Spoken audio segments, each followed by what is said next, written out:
An anonymous police officer and a city commissioner's claims of police corruption have the Battle Creek Police Department on the defense. Now the chief is asking the FBI to investigate, and the commissioner is no longer returning our calls. For the first time today, the police chief talked about the allegations to 24-hour News 8's Steve Kelso. Steve? And good evening, Sue. The allegations are strong: corruption, evidence destruction, and excessive force.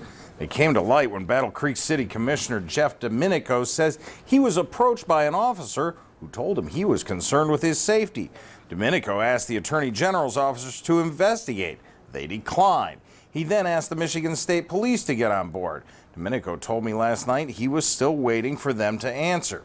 Police Chief Jackie Hampton today tells me those claims are baseless, and he is frustrated that Domenico never came to him or staff with the concerns.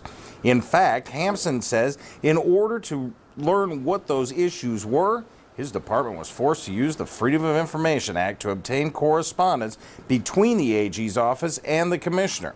In an effort to nip the whole thing in the bud, Hampton says he's called the FBI and asked for an investigation. What do you think the FBI can do that you can't? Nothing, actually. But, you know, we still welcome it. We still welcome them to come into our agency and to, again, we're open book. We have nothing to hide. If there's anything that needs to be addressed, we're willing on addressing it. But, again, we have to have that opportunity. It is difficult to tell what's really at play here. Hampton won't say if the FBI accepted his investigative invitation, and I could not find a source in the FBI today to even confirm receipt of that invite. I also can't find Jeff Domenico today.